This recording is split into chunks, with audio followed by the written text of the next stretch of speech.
make you a nice smoothie. Here, kitty, kitty, kitty, kitty. Come here, girl. Kitty. Let's see, where is the... She's on the chair, just like Sugar used to do. She's here. Wait till you see her. Rosie, come here. Do you see her? Yeah, come here.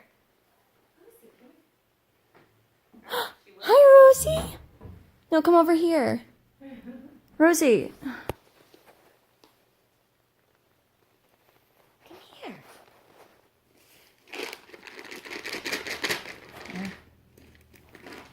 Oops. Look. Come here. Here. Treats.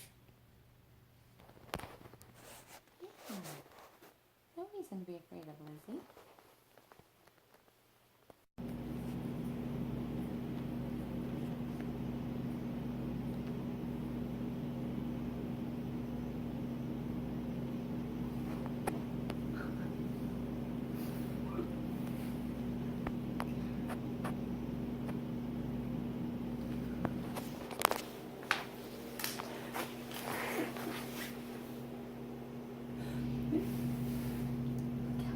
Her fur is. Now she looks like a long-haired cat. What? Girl. Oh my gosh.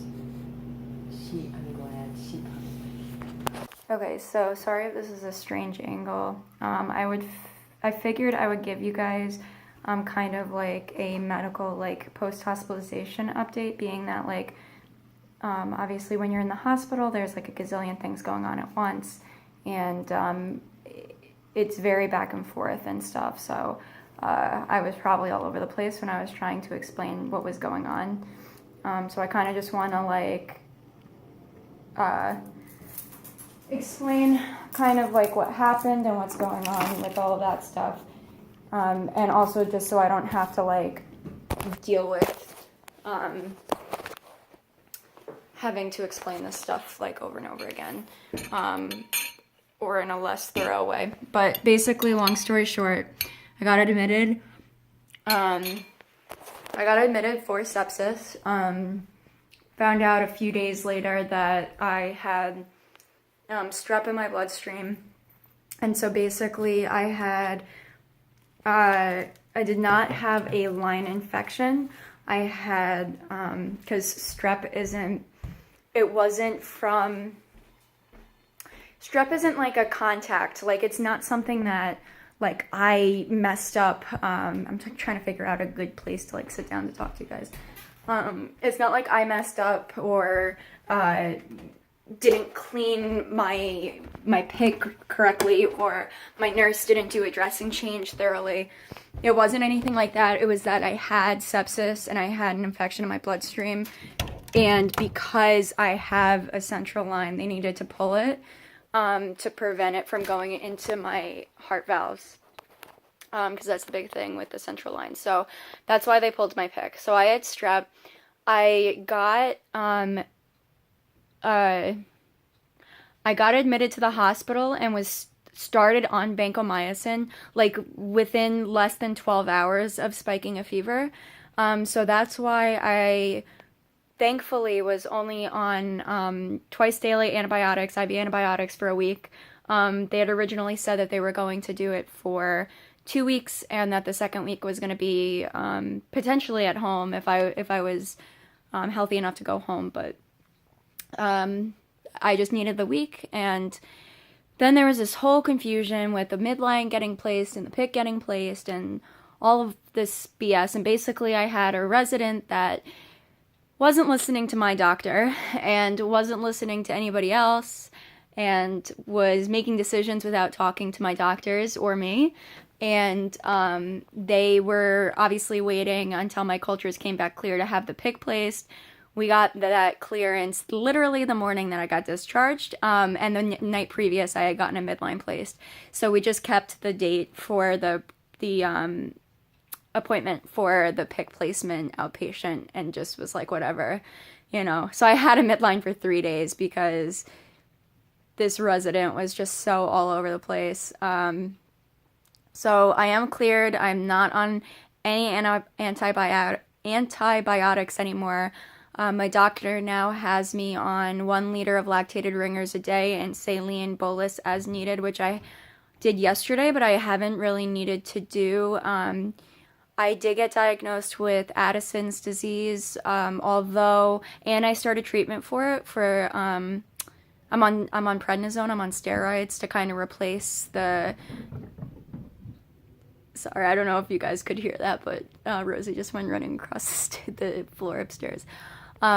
Basically, the prednisone is replacing the hormones that my adrenal glands aren't producing. So,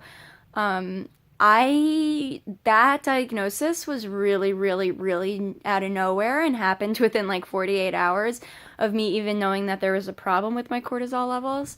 So they said to be on prednisone for a month and to see an endocrinologist, after, I don't know if you guys can hear her, but she's running, after a month of being on prednisone. I had an option of being on hydrocortisone as well, but I chose prednisone because the hydrocortisone I would have had to do like twice a day or something. So I just went for the prednisone. So my thing is that when I do see the endocrinologist, I'm going to see if maybe I can have the stimulation test done again, because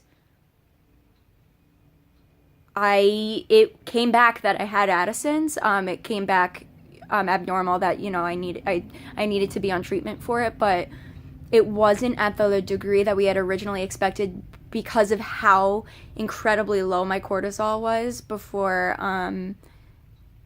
they had done the stimulation test. So I kind of want to have that redone just because I'm a little bit confused. They said it was such a severe case, and then they did the stimulation test, and then it wasn't as bad, but they still want me on steroids. So I'm wanting to redo the stimulation test when I do see the endocrinologist. But for right now, I am on steroids. It's wrecking my body. I'm on a very low dose, but it is absolutely wrecking my body, and I cannot stand it. I also did completely detox off of the colitis medications that I had been on for years, and now my stomach is back to being really, really, really messed up. And we're wondering, I was on a full liquid diet in the hospital and it was working, and now I'm getting sick from just even having liquids again. So now they're saying, and why we really did pursue treatment for Addison's is that my stomach problems could be completely because of the Addison's disease. But again, we don't know 100% because I had so much imaging done on my abdomen while I was in the hospital, and nothing is coming back correct, not correct, but nothing's coming back with anything significant. So my GI does kind of think that it's probably the Addison's. It might still be the colitis. We really have no idea. So the prednisone actually covers both the colitis and the Addison's. So we're hoping that this will do something. I'm hoping and praying this is like the only thing I have going for my stomach right now. But I'm keeping obviously an open dialogue with my GI to try to figure out what to do with everything. When I got my PIC place, they're talking about putting me on TPN again, and I just do not have the mental energy to deal with any of this. I can't really eat. I am losing weight, but like I'm just gonna hold off, see if some of this like pulling me off of these medications and then trying to treat me for Addison's and all of this stuff, I'm gonna see if it makes a difference. I don't really think it will, but we're gonna try. We're just kind of at a point where we're desperately trying anything, and just hoping something will work. So things are a absolute and complete mess. So Addison's, I guess, is a new diagnosis, and we don't know what's going on with my stomach. So it's either Addison's and or colitis. I'm on a complete liquid diet right now. I'm enjoying the hell out of Jell-O. I'm loving Jell-O recently, but obviously I need more calories than just that because that's not very high in calories. So figuring all that stuff out, and this week I'm seeing functional medicine on Friday, and I see pain management on Wednesday. Earlier today I actually made a video about wanting actually to be readmitted to the hospital. I was very, very, very sick today. Very sick today. And I was crying and laying in the bathroom on the floor, like shaking and sobbing. And we don't know what's going on. We're thinking, everybody's just kind of thinking that this is post-sepsis issues. It was very stupid of me to go to a concert the other day, but at the same time, I really needed that. I've spent way too much time in the hospital the past month. I like partially regret it, but at the same time, I really don't. But yeah, I'm not taking it religiously every 6 hours, but I'm trying to find the cat. I'm not going to be able to come off of the oxycodone for a while. I tried today. I keep trying. I can't. It's the only thing that's keeping me functional enough to, to even talk to you guys right now. I mean, like, the only reason I can really do this is because I'm on medication, which is really frustrating because I really want to not be on it because I don't like how it makes me feel, but I don't really have a choice right now. So I'm going to be seeing pain management on Wednesday and try to figure out what to do to deal with recovery and the pain associated with the recovery. And I guess just see where everything kind of goes from here. I guess the primary issues are my stomach still, which was okay for a few weeks, but now it's getting bad again. So between my stomach, trying to deal with the pain and trying to figure out all of this Addison stuff, I'm just struggling. And I'm sorry that this update is so long. It's just that there was so much back and forth in the hospital because it's always like that in the hospital. It's always confusing and it's really draining. So I wanted to sit down and actually give you guys like a full-blown update. Again, I'm really sorry that this was really, really long. I've really made an effort on keeping my videos shorter recently just so that they're more enjoyable and not as time-consuming for you guys. And I'm going to be here until after my pain management appointment on Wednesday, and then I'll be going back to Adrian's. So I'm just soaking up some time with Rosie because I haven't seen her for a month. So there we go. That is my long post-hospitalization, post-sepsis update.